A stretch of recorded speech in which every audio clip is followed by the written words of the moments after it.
यदि आपने संघ की राजभाषा नीति के बारे में पढ़ा है तो आपको पता होगा प्रत्येक वित्तीय वर्ष राजभाषा विभाग एक वार्षिक कार्यक्रम तैयार करता है जो केंद्र सरकार के सभी कार्यालयों में कार्यान्वित किया जाता है। तो इसके बारे में ज़्यादा डिटेल से नहीं जाएंगे, लेकिन आज की वीडियो में हम आपको ये बताएंगे कि इनसे कौन कौन से पॉइंट से प्रश्न आ सकते हैं और इस वार्षिक कार्यक्रम से आपसे कई सारे सवाल पूछे जाते हैं, कई परीक्षाओं में, कई इंटरव्यूज़ में भी पूछे जाते हैं।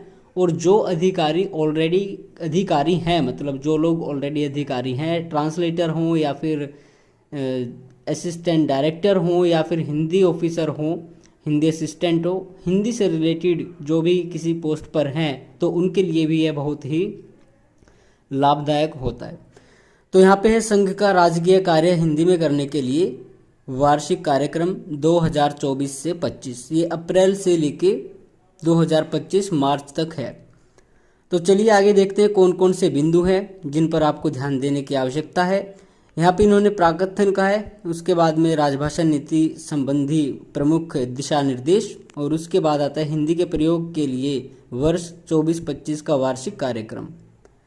तो यहाँ पे इनका तो आपको पता ही होगा, बेसिक चीज़ें 18 जनवरी 1968 को जो भी कुछ हुआ था यहाँ पे संकल्प पारित किया गया था। उसके बाद क्या क्या गए क्षेत्र आते हैं, इनमें कौन कौन से स्टेट आते हैं। उसके बाद फिर कहते हैं कि सरकारी कार्यालयों में हिंदी का प्रयोग उत्तरोत्तर बढ़ रहा है, किंतु अभी भी काफ़ी काम अंग्रेजी में हो रहा है। और फिर कहते हैं माननीय प्रधानमंत्री और गृह मंत्री, इन्होंने क्या किया था, राजभाषा विभाग ने कुछ ई लर्निंग कार्यकलापों की शुरुआत की थी। तो इनमें आते हैं आपके इलेक्ट्रॉनिक प्लेटफॉर्म जैसे ई प्रशिक्षण के माध्यम से भी हिंदी भाषा, हिंदी टंकण, हिंदी आशुलिपि में प्रशिक्षण देना, वर्चुअल निरीक्षण करने लगे हैं और ई बैठकें भी की जाने लगी हैं। आगे फिर बताते हैं कि यहाँ पे ई पत्रिका पुस्तकालय है राजभाषा की वेबसाइट पे। उसके बाद कहते हैं जो आपका ये सितंबर में हिंदी दिवस मनाया गया था, पुणे में आयोजित था, जो अखिल भारतीय स्तर पर अब किया जाता है, तो इसमें 9000 से भी अधिक अधिकारी कर्मचारी उपस्थित थे। ई ऑफिस में कंठस्थ 2.0 टूल के एकीकरण की शुरुआत की गई थी और हिंदी शब्द सिंधु संस्करण 2 हिंदी शब्दकोश, जिसमें 3,51,000 शब्दों के साथ नवीन संस्करण को भी लोकार्पित किया गया था। ये बहुत ही ज़रूरी है परीक्षाओं के लिए। हिंदी शब्द सिंधु संस्करण 2 एक बृहत एवं समावेशी शब्दकोश तथा 2.0 जो कंठस्थ 2.0 है वो अनुवाद टूल है। इनके ई ऑफिस के साथ एकीकृत संस्करण का लोकार्पण किया गया था हिंदी दिवस पर 2023 में। अब हिंदी शब्द सिंधु के बारे में आपको कुछ पता होना चाहिए, कौन सी शब्दावलियाँ इसमें होती हैं। इम्पोर्टेंट इसमें क्या है कि केंद्रीय हिंदी निदेशालय ने इसका मानकीकृत वर्तनी के अनुसार तैयार किया है। इसमें यूनिकोड फ़ॉन्ट का उपयोग किया गया है और हिंदी और अंग्रेजी में टंकण कर शब्द खोजने की सुविधा भी है। मतलब जो आपके पास ये सॉफ्टवेयर होगा तो उसमें आप हिंदी या इंग्लिश में टाइप करके कोई भी वर्ड खोज सकते हो। आगे फिर चलते हैं, ये आता है कंठस्थ 2.0 में क्या है, इसको अनुवाद सारथी भी कहते हैं। इसमें नई 3 विशेषताएं हैं। इस समय लगभग इसमें 25 लाख वाक्य हैं, ठीक है।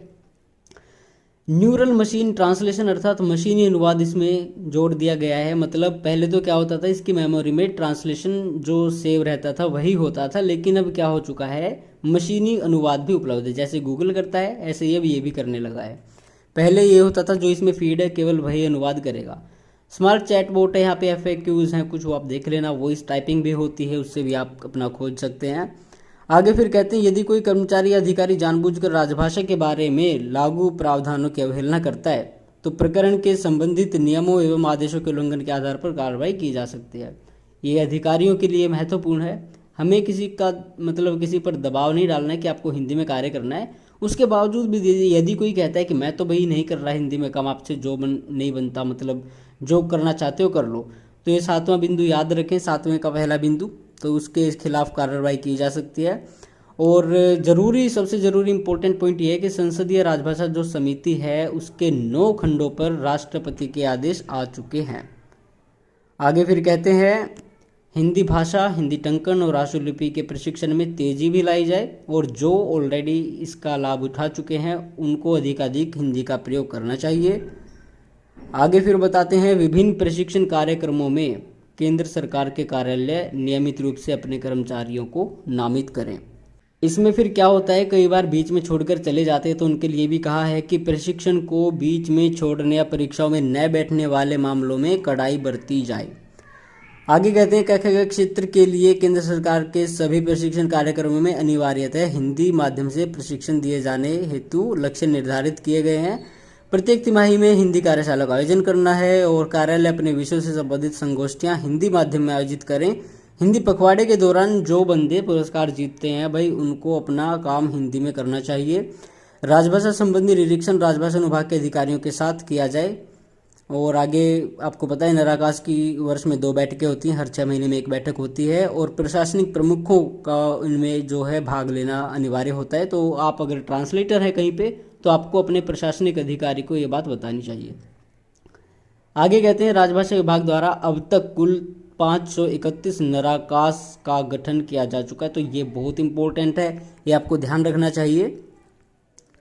आगे आपको पता है क्वार्टरली मीटिंग भेजनी होती है और वार्षिक मूल्यांकन रिपोर्ट 30 जून तक भेजनी होती है, तो ये आप ऑनलाइन ही भेजें। उसके बाद कहते हैं अंग्रेजी समाचार पत्रों में विज्ञापन दिए जाते हैं, तो विज्ञापन के अंत में यह अवश्य उल्लेख कर दिया जाए कि अधिसूचना विज्ञापन रिक्ति संबंधी परिपत्र का हिंदी रूपांतर वेबसाइट पर उपलब्ध है। सभी कंप्यूटरों में यूनिकोड होना बहुत ही आवश्यक है, ताकि कोई भी अधिकारी हिंदी में काम करना चाहता है तो आसानी से कर सके। और कंठस्थ जो यहाँ पे इसका सॉफ्टवेयर है उसका भी प्रयोग किया जाना चाहिए। उसके बाद लीला के बारे में भी कुछ बताया है। और आगे कहते हैं विदेशों में जो स्थिति है अभी नराकाश की, वो है 5 हैं विदेशों में, ये बहुत इंपॉर्टेंट है। मॉरिशस में है, दुबई में है और लंदन में, फिजी में और सिंगापुर में, ये आपको याद रखने हैं। तो यहाँ तक थे ये। इसके बाद कुछ आते हैं, तो ये कुछ इम्पोर्टेंट बिंदु राजभाषा नीति संबंधी हैं, तो ये आप एक बार देख लेना। इसमें कई तरह के आपको बिंदु मिलेंगे।